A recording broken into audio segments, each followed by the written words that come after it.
Segundo o registro, ontem ou anteontem saiu a notícia, na verdade foi no primeiro pregão do ano, portanto foi o pregão de ontem, na abertura do pregão, saiu o valor da primeira empresa do mundo que chegou a valer 3 trilhões de dólares, que é a Apple.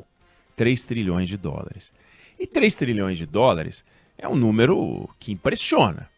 E a gente logo comparou, como é natural, com algo que é muito próprio do Brasil, dos países. A gente falou, não, olha, é o dobro do PIB brasileiro. E a gente falou isso, é o dobro do PIB brasileiro. E não é mentira, é o dobro do PIB brasileiro. Só que PIB é a riqueza fabricada num ano. Tanto que o PIB varia de um ano para outro. Varia de um trimestre para outro, varia até de um mês para outro, mas o PIB de um ano é o PIB daquilo que se produz de riqueza num ano. E 3 trilhões de dólares não é aquilo que a Apple produz num ano. A Apple fatura 360, 380, 370 bilhões de dólares por ano. Ela não fatura 3 trilhões de dólares no ano. Aquilo é o que ela vale, é o estoque de riquezas da Apple. É como se fosse o valor das fábricas brasileiras, das terras brasileiras, das minas de minério do Brasil, de tudo que o Brasil tem e que todos os anos produz uma quantidade de riqueza X, que no caso do Brasil é 1,7 trilhão de dólares por ano. Então, o mais apropriado não é dizer que a Apple vale o dobro do Brasil, só para a gente não ficar com um desvio de informação.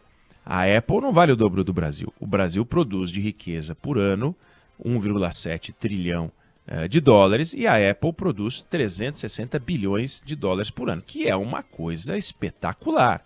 Mas são 5, 6 anos de Apple para dar um ano de faturamento do Brasil. Só para colocar as coisas no lugar, é importante registrar isso. E por último, queria... Está rolando, né? Aquela audiência pública está rolando agora, né? Sim. Débora, a audiência pública, aliás, para a qual a Anvisa disse que não iria, e não teria que ir mesmo, que é o maior escândalo do Ministério da Saúde desde a saída... Aliás, a saída do Eduardo Pazuello não foi um escândalo, foi um alívio. Mas desde a gestão Pazuello. Não tem um escândalo maior. O escândalo do Pazuello realmente não vai ter nada parecido. Um sujeito que atrasou a compra de vacinas para puxar o saco do chefe, um sujeito que adiou o envio de cilindros de oxigênio para Manaus por absoluta irresponsabilidade, um servil, um camarada que não honra as vestes militares, um camarada que não honra a farda, alguém que, é só para provar que as instituições não são perfeitas. O Exército é uma instituição absolutamente admirada, as Forças Armadas, de uma forma geral, são extremamente admiradas, mas é aquilo. Assim como a imprensa, o corpo de bombeiros, né? Os médicos, a categoria, todos têm uma árvore, toda árvore dessas tem um fruto podre, tá ali, Eduardo Pazuello, um absoluto desastre. Mas é esse que entra Marcelo Queiroga. E num lance absolutamente nojento, asqueroso, pavoroso, e ele foi piorando, deu dedada em Nova York para bajular o chefe, começou a andar sem máscara em ambientes que estavam ao lado do chefe, um troço nojento. Ele está adiando como pode a compra que deveria ter já acontecido das vacinas para as crianças de 5 a 11 anos. Isso está correndo em vários países do mundo. Várias Anvisas do mundo já fizeram as suas investigações. Passou por todas as fases de teste. Ninguém colocou essa vacina no braço de qualquer criança antes de passar por todas as fases necessárias. E apenas o negacionista número 1 do planeta Terra, difícil dizer isso, né?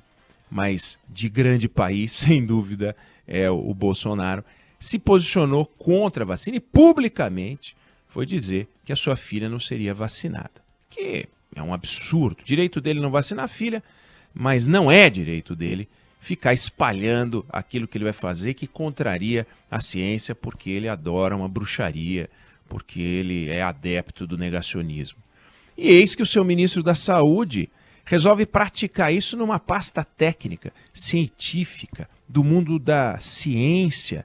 Como ele pode fazer uma coisa dessa?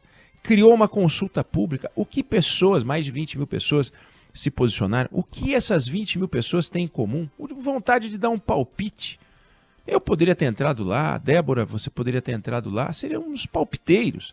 Porque nós não somos formados em ciências biológicas, em medicina, para a gente poder discutir tecnicamente. Então a gente recorre àqueles que podem discutir tecnicamente. Mas o panaca do ministro da Saúde resolveu abrir para pessoas como nós, eu e você, para a gente compartilhar. Pessoas como o Bolsonaro, pessoas como Eduardo Bolsonaro, pessoas como Eduardo Pazuello, pessoas que têm opiniões. Eu tenho opinião, eu não gosto da vacina. Não vem ao caso a minha opinião sobre a vacina. Vem ao caso a opinião que a gente vai colher com os especialistas. E os especialistas dizem, todos os sensatos dizem que essa vacina é muito adequada para as crianças de 5 a 11 anos. E mais de 10 milhões de crianças já foram vacinadas nessa faixa de 5 a 11 anos. E o Brasil tem 20 milhões de crianças nessa faixa etária. E essas crianças têm contato com adultos, pessoas mais velhas, pessoas idosas, pessoas que podem estar imunodeprimidas, pessoas que podem contrair uma versão agressiva da doença, tendo como portadores da doença as crianças de 5 a 11 anos. E a gente quer a pronta volta às aulas, a gente quer a economia voltando a funcionar do jeito pleno e os negacionistas trabalhando para que o Brasil sempre fique um pé atrás, o que é uma tragédia. Então esse quase criminoso desse ministro, esse irresponsável desse ministro da Saúde, esse Marcelo Queiroga, sujeito que se comporta de uma forma abjeta, adiando a distribuição das vacinas em nome de um projeto de poder, em nome de um carguinho, em nome de uma candidatura a deputado federal, se foi eleito ou não, ele é uma nulidade, continuará sendo uma nulidade. Entrou prometendo servir a ciência e ser o responsável porta-voz da ciência dentro do governo. Tornou-se o porta-voz do negacionismo, o atraso, mais um representante da bancada do atraso. E está lá, agora, depois de uma consulta pública, uma audiência pública, para colocar pessoas com visões diferentes. Então vai ter um que vai dizer que a Terra gira em volta do Sol, vai ter outro que vai dizer que o Sol gira em torno da Terra, vai ter um dizendo que a Terra é plana. Ou seja, um besterol, uma perda de tempo. Para quê? Para no final enrolar o que puder para então comprar as vacinas e o Brasil, de novo, em vez de ser o primeiro a começar a vacinar, o segundo a começar a vacinar, fica atrasando, por briguinha, por coisa, por birra, por negacionismo. Então, olha, troféu nojo para esse pavoroso ministro da Saúde, um sujeito de quinta categoria, um desclassificado, alguém que não poderia estar no cargo que ocupa. Claro, lembrando sempre que, a exemplo do ministro da Educação, outra unanimidade, eles não são invasores, eles não ocuparam o ministério, alguém colocou lá. Este alguém é o presidente da República. Então eles estão lá fazendo as patetices, as palhaçadas, os nojos, os horrores, as atrocidades, porque o presidente da República entende que os dois principais cargos do país, o ministro da Saúde e o ministro da Educação, têm que trabalhar contra o Brasil. É lá absolutamente lamentável.